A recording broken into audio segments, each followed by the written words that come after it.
Hello YouTubers, Alaska Prepper here. It is time for another Prepper Pantry cooking video. I am very excited about this, ladies and gentlemen. The truth is that this package never made it to my pantry. I was going to do a video this evening on how I make my Big Mac sauce, but that's going to have to wait for the next one.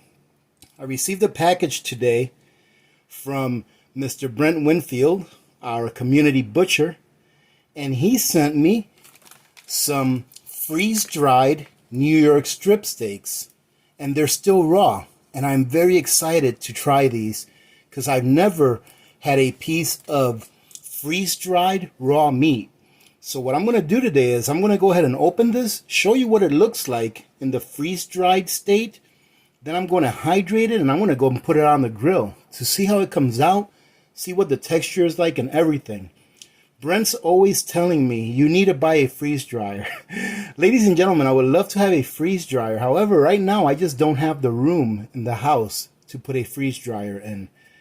Eventually, when I build a little workshop out in the back of my property, that's something that I'm going to look into. But I want to really thank you, Brent, for sending me this. This is not all he sent me. He sent me a whole bunch of different freeze-dried meals that he made, and I'm going to be trying those out.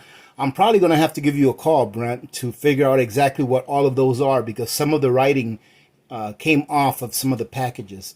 However, what we have here is a package of freeze-dried New York strip. So you can see I haven't opened it yet, so I'm going to go ahead and open it in front of you guys so that we can see what it's like. What I'm going to do is I'm going to go ahead and place them in this container, in this glass container, and then I'm going to put some warm water over them so they can rehydrate. I'm not going to put boiling water, just warm water so they can rehydrate. Then we're going to go ahead and pop them on the grill. So let's take a look and see what they look like. Oh, wow. They actually look really nice, ladies and gentlemen. Let's put that right there so you guys can get a good look at them. Look at this. Look at that. And he told me that he had to trim the fat because fat doesn't really freeze dry very well. I'm going to smell it, see what it smells like. Ladies and gentlemen, it's incredible. This thing is perfectly dry. You hear that?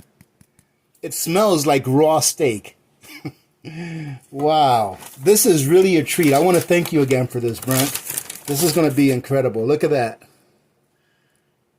And they look really nice, too. Trust me, ladies and gentlemen, I know my steak. They look really, really nice. Like they're real nice pieces of steak. And look at that. Let me put them all in here and give you guys a good look. Hopefully I can fit them all in here so that the water will cover all of them. There we go. That should do it right there. Let's see. Bam. Bam.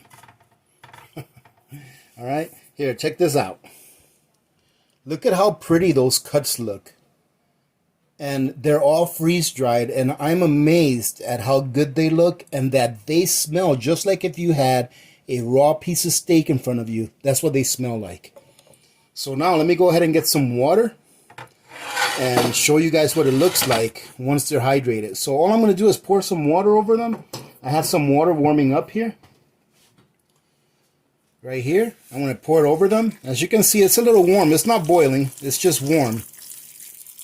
I'm going to put them over there just enough to see if they can get hydrated. Let's see.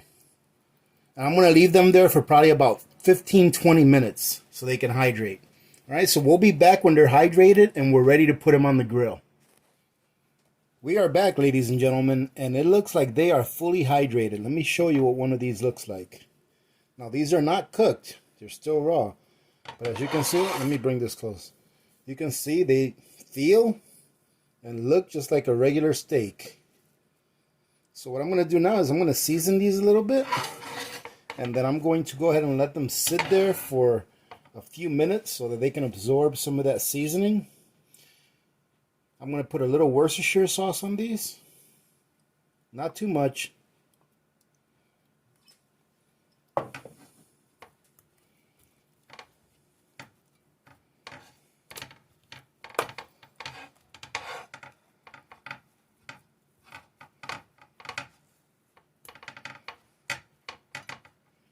Then we're going to put a little bit of salt.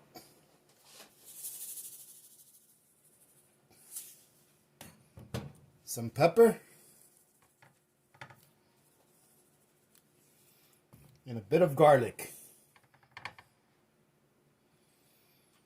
And what I'm going to do is I'm going to let these sit here for a few minutes, probably about 10 or 15 minutes. Then we're going to go ahead and put them in the grill and see what they come out like. All right, ladies and gentlemen, so we are ready.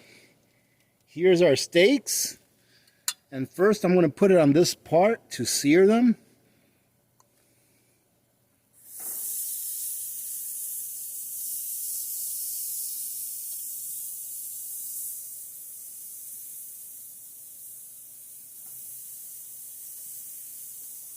We're going to let them sit there for probably about 1.5 to 2 minutes on each side, and then I'll put them on the regular part of the grill. This grill, for those of you that don't know, came with a searing side, which means that this side gets extra hot. That allows to sear each side of the steak before you put it on the regular part of the grill so that it can cook a little bit slower. That way you don't lose all of your juices. All right, it's been about 1.5 minutes, almost 2 minutes, so we'll go ahead and open it up and turn them over. For those of you that don't know, this is a $20 grill, ladies and gentlemen.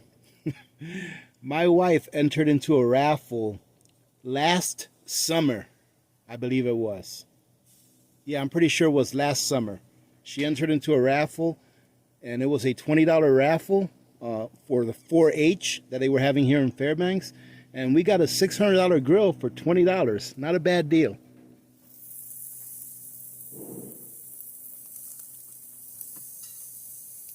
Turn these over, see what they look like. They're nice and juicy, and look at that nice sear. It's exactly what we're looking for.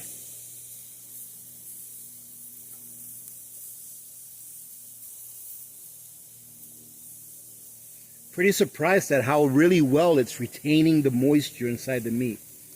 That's why it's good to let it sit for a few minutes after you've seasoned it or marinated it. That way it can absorb all that moisture back in. So now we're going to close this up, let it sear there for about another 1.5 minutes or so, and then we're going to move it over to the regular part of the grill around here in the middle. All right, it's been about 3 minutes, ladies and gentlemen. I think it's time to get these out of here. Oh, that looks really nice. Look at that.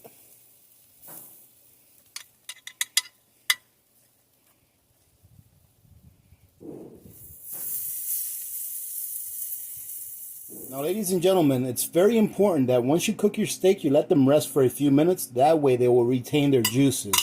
If you cut into them right away, they're going to let their juices out all over. Now, something that I like to do while they're resting is put a little bit of ghee, or you can use butter, on the top. That way, this will also help to let the juices stay in there, and it will give them a little bit of extra flavor. I'll just put that in there. We'll cover them up with a little bit of foil paper, or tin foil, not foil paper, but tin foil.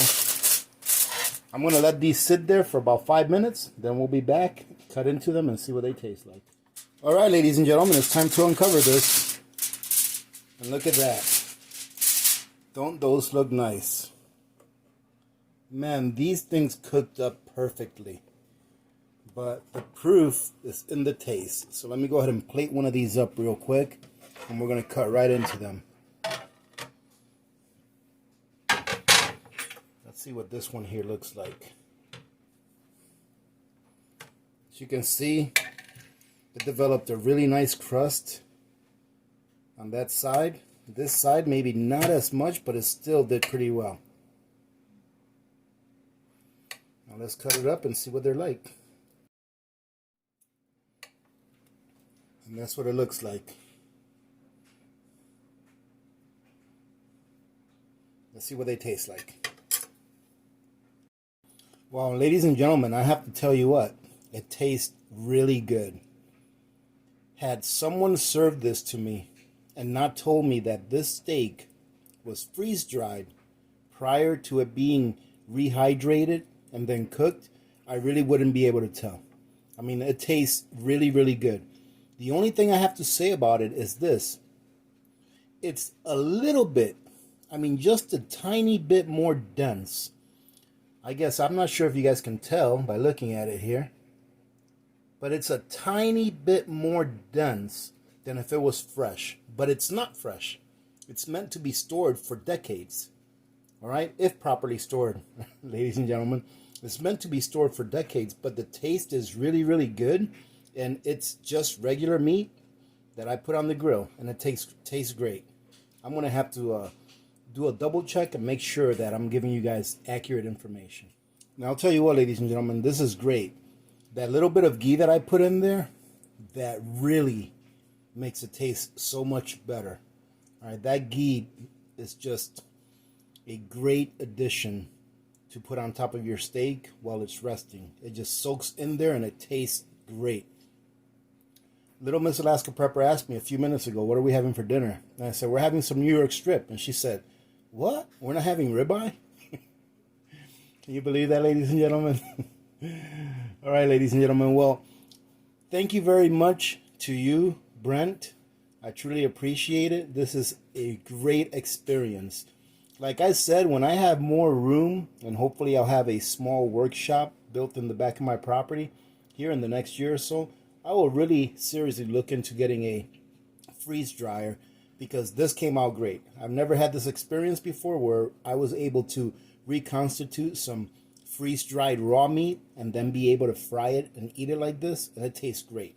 All right, so ladies and gentlemen, thank you very much for joining in. I appreciate you guys spending a little bit of time with me today. And if you guys do have the budget to get a freeze dryer, well, there you go. This is a great example of what you can do with a freeze dryer, and it came out really good. I'm actually surprised that it came out as good as it did. Didn't really know what to expect, but I'm very pleasantly surprised. So having said that, thanks again for joining in. I hope you guys have a great evening. Remember to be good to each other. When good people do good things happen. Remember to reach one, teach one, and repeat. If we all did this, the world would be a better place, and you know that it will be a better place. Many blessings to all of you and your families. This is Alaska Prepper. I am